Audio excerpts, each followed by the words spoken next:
Okay guys, what's going on? So today we are going to have a little chat about kind of what I think should be in pre-workout supplement mixes, powders that you will take before a workout, obviously.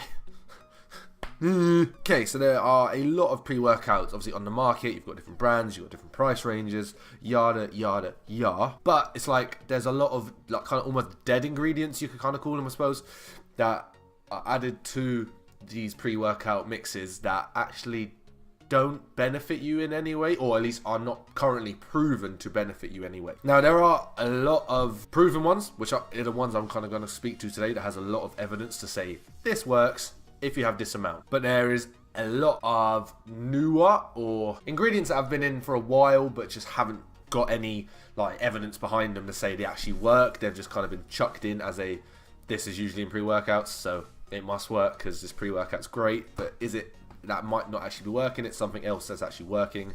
But because powder as a whole works, they're keeping that ingredient. There are new evidence coming out, and probably over the next 5 years might back it up even more, that certain ingredients that didn't have, that we weren't aware that did anything, might actually have some benefit now. It's being shown through a lot of scientific research that whatever ingredient that we didn't know actually might actually be quite good. So in the next 5 years, some of the ingredients that are classed as more dead ingredients or whatever actually might be good ingredients to put in. That's for another day in the future. Right now, I'm going to go through a few of the most common ones that actually, they're common because they actually work and there's evidence to show that they work, but it's usually the dosages that are wrong, more underdosed. But so I'm going to go through them today, the ones that I think should be in your pre-workout, the amount you should be taking, and let's get into the video. So one ingredient that I'm not going to go through because I've just done a video on it a few weeks ago is creatine. Now this is in a lot of pre-workout powders. Some don't have it, some do, because some people say you should take it before pre-workout. If you want to know anything about creatine, go watch my creatine video because I have a whole video talking about it. But no, you don't have to take it pre-workout. It's just something that's relatively cheap that a lot of companies can put in their pre-workout to just bulk out their pre-workout, and makes it look like there's a lot more in it. Just because you see, instead of creatine not being in it, they do have creatine in it, so they can potentially bump the price up. I just hit my laptop. They can potentially bump the price up with a product purely because they're putting more in it, where creatine is very cheap by itself. It's usually never the full dose of like 3 to 5 grams. If that's in your pre-workout, then okay, great. If that's the only way you're getting creatine in, then fantastic. I would probably go for that. If you take creatine separately as a separate supplement, then you really don't need some more creatine in your pre-workout. Kind of first one that's not creatine is citrulline malate. So this has been proven to help aerobic and anaerobically in sessions. So gym-based, running-based, whichever. It effectively helps blood flow.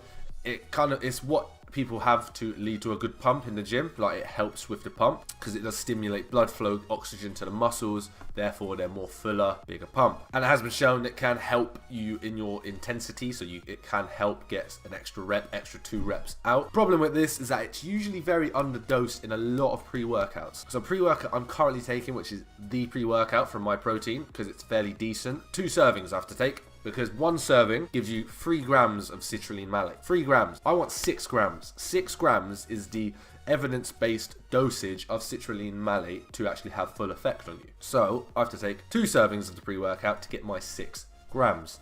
Now, this is exactly like beta-alanine or beta-alanine. If you want to be picky on how you say it, I say alanine, so if you don't like that, just accept it, move on. Beta-alanine is effectively a lactate buffer and is something that kind of builds up over time. So like creatine, it does saturate your muscles, but it does take time. So it needs to be taken consistently, regularly, until it builds up fully in your system. Basically, it raises carnosine levels in the blood, which then help buffer lactate. So lactic acid, everyone should know that, builds up in your body doing certain exercises. It's what gives you that kind of burning sensation. If we can buffer that, so we can delay the onset of lactic acid, we can effectively last at a higher intensity for a longer duration. So taking beta-alanine can help you those extra reps out in the gym, get that extra rep out on some sprints, whatever it may be. That usually gives you lactate. So if you lasted 5 minutes in an exercise, you might last a minute and a half longer. So 6 minutes, potentially more, depending on your kind of response to beta-alanine and kind of how long you've been taking it and how consistently you've been taking it. The dosage for this, or the actual effective evidence-based shown dosage, 3 grams. 3. Not 1.5, not 2. So again, I said the pre-workout I'm taking currently, 1 serving gives me 1.5 grams of beta-alanine. I want 3 grams, so I need to take the double serving. So to take 2 servings, I'm getting now my 6 grams of citrulline malate and my 3 grams of beta-alanine. So as you can see, that these are the numbers you need to be looking for in your pre-workouts. Now, the more expensive pre-workouts that like roughly cost like £1 a day to take. So there's a lot of pre-workouts that you can buy for about 30 quid, get a 30 kind of day supply of it. So it roughly equates to £1 a day.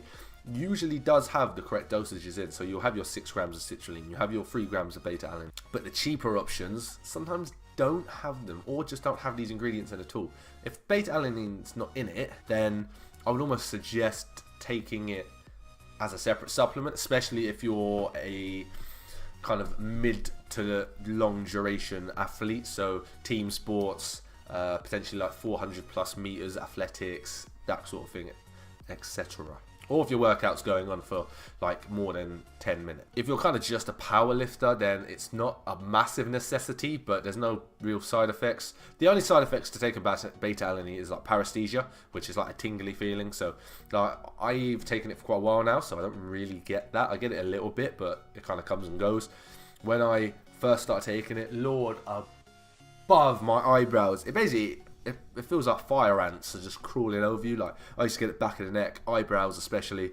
It was disgusting, but you do build up a tolerance. Another recommendation I have, if you do take it and you want to take your 3 grams, if you don't want that kind of tingly paresthesia feeling to be so kind of violent, I suppose. Yeah, I'll go violent. I like violent. Then you can split it up. So take 1.5 grams in the morning, 1.5 grams at night, or just kind of sip on it throughout the day in a big kind of like 2-litre bottle or so. That would be my recommendation to you. And then the kind of third and final like actual effective ingredient in most pre-workouts. Now this isn't like it's a stimulant, so caffeine. Now you can get non-stims and stims pre-workouts for different times. I would suggest not taking a stimulant based pre-workout after like 4 o'clock because it kind of affects your sleep. Caffeine has a half-life of 6 hours, so if you took 200 milligrams, you'll still have 100 milligrams left in your body by the time you're probably going to sleep, which will affect your sleep. So I would try and get a non-stim based, so basically just a pre-workout that does not contain caffeine to take at those times, or just don't go with a pre-workout after that times. Only my recommendation.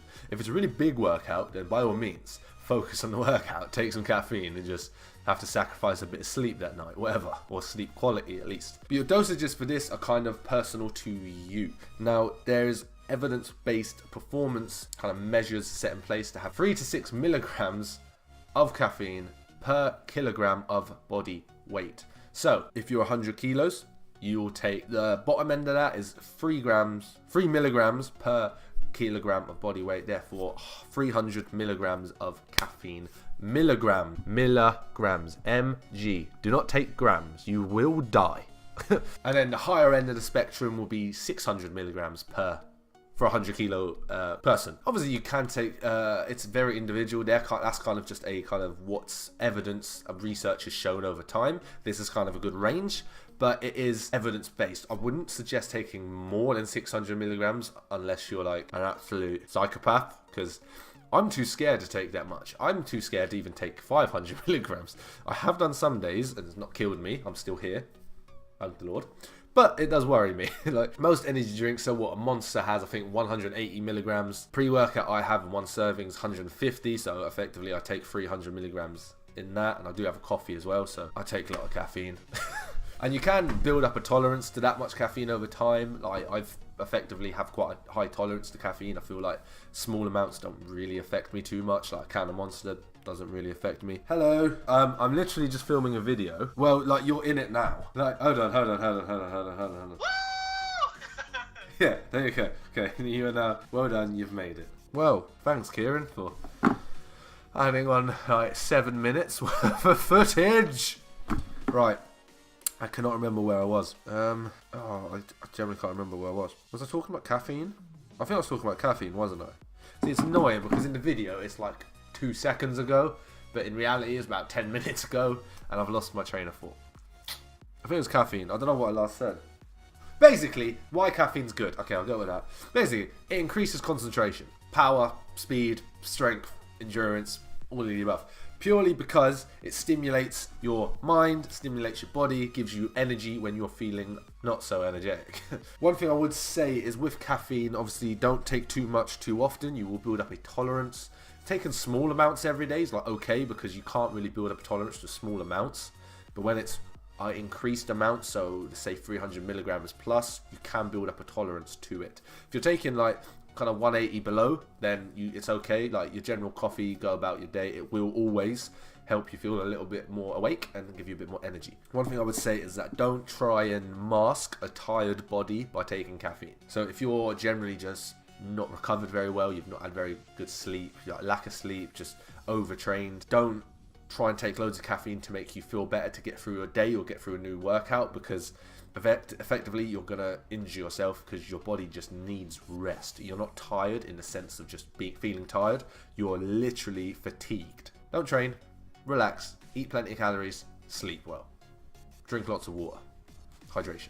That's kind of the main ingredients I would say you need to look for, and the dosages you need to look for. So citrulline and beta-alanine effectively are what, like the two big things, creatine as well, that you need to look for, and the dosages. So 6 grams for citrulline malate, 3 grams for beta-alanine, and then 3 to 5 grams for creatine, but 5 grams a day ideally. Again, if you want to learn more about creatine, go watch my creatine video. It's sick. So there are other ingredients that usually are put in pre-workouts. You might find some BCAAs or EAAs in there. So your essential and branched chain amino acids. Not really needed. Bit of just a money maker sort of thing. Unless you're like extremely cutting and on extremely low calories for yourself, then they really don't have their place in your diet. There is tyrosine, I think. Tyrosine, which roughly like 3 grams is a good amount, and that's an amino acid that can help with like cognitive functions. So paired with caffeine can be quite good. Again, I don't know if it's a necessity personally, but it can help. So there's no negatives. So if it's in there, if it's 3 grams of it, then okay. If it's less than that, then it's a bit of a potential waste of time. To be fair, if there is going to be an amino acid in there, then I would say L-carnitine is a good one to chuck in there. 3 grams of it, because it can help with acute recovery, so just help with like starting the recovery process early rather than later. But again, not a necessity, but if it's in there, if it's 3 grams of it, then fair. It's a good addition to a pre-workout. Doesn't have to be there, but it can be. Betanine's another one. I think betanine, beta, it's like beta-alanine, but betanine, which has been shown to improve power output and help with just total volume. Usually this is paired with beta-alanine, and it can have beta-alanine can have an increased effect when paired with the right amount of betanine, so 2.5 grams of betanine. It kind of has the same effect in helping with like being able to go at a higher intensity for a longer period. So if that's in your pre-workout, then that's a nice touch. If it's not, then it's like, why isn't it? There's no negatives, chuck it in there as long as it's the correct amount. But ultimately, that's kind of the ingredients I would look for. There are other ingredients that people put in there that may or may not benefit you. The information's coming out. It's not out yet, but it will be out eventually. And there may be more and more evidence coming out to say some of these ingredients that kind of were just like, they're there, might actually be there now for a reason, actually showed to work. So hopefully it does, because then we get more benefits. We find out the correct dosages of them. They may be underdosed, which is why we've never thought for them to work, or because they're just paired with other stuff, we've always said, yeah, it works, just that's what's working, not that, where in fact maybe that is. And if you change the dosages and combinations of ingredients, we might get better effects. Who knows? Hopefully we do. My other tip, I'm just going to say, and this is just a personal opinion tip, so you can either take it or leave it. The flavour of a pre-workout, in my opinion, is quite important. Now, I really like really sour tasting pre-workouts. The one that just like really like wakes you up, kind of just gets you in the back of the kind of jaw, gets you like, right down here, gets your taste buds firing. Like when you haven't tasted anything for a while, when you taste something really sour, that's like, it just really wakes you up. Like you'd be sitting there like drowsy and then I don't know what a Scooby-Doo noise was. I'm going to keep it in because it's fun. But you kind of get what I mean, like that kind of really sour that's going to really wake you up, kind of gives you that almost sensation of feeling more energetic straight away. If you have a real dead flavour, like just orange, like it's going to be like, oh, this is great. But yeah, you kind of want that acute, almost placebo effect of the taste to give you some energy, give you a buzz. Really, like if it tastes really sugary and kind of sweet, but it's not actually got loads of sugar in it, then it's like fantastic. So if it's like a sour watermelon or sour apple or something like that, or I had one at some point, not the other day, but it was like a sample I got. It was like rainbow candy. It was unbelievable, so sick. It was the nicest thing, and it was so sour. Oh my god! But it was amazing. An ingredient which I would quite like to be in a lot of pre-workouts. They don't have to be. It's more like hydrating properties, so some electrolytes just to kind of make sure you're fully hydrated. That's kind of a nice touch I like. But again, isn't like it's not exclusive. It doesn't have to be. But that's just like a nice touch. So I hope you enjoyed the video. I just thought I'd sit down and talk to you a little bit about what goes in pre-workouts and what I think should go in at least in a pre-workout, and kind of make you aware of the dosages you should be looking for of these ingredients in a pre-workout, because some pre-workouts might have everything I just said in them, but are underdosed. So you're not actually getting the full benefits from them, and then effectively wasting your money in a way, because it's not really helping. Where if you see all these ingredients with the correct amounts and you take it, you're actually going to reap the benefits and not waste your money. But they are going to be on the pricier side of pre-workouts. So it's just like swings and roundabouts. So you've got to weigh your options up. Worst case, just have like something sugary, something like a lot of pre-workout I take would just be like a banana, some like Oreos, and a coffee. Kind of does the job, really. That's kind of, yeah, that's almost your poor man's pre-workout, I'd say, but it's one that's effective and does the job. So if you did like this video, please hit the thumbs up button. Please comment, subscribe, and share. So comment on the video, share the video, and subscribe to the channel, which is just under the video. So click subscribe. When you're subscribed, click the bell so it turns on notifications so you know when I upload a video and you don't miss any. And I'm going to see you next week with another video, hopefully, because I didn't do one last week because lots of stuff, technical issues, brain issues, just general lack of life. But hopefully next week there will be one, and I will catch you then. So until then, later.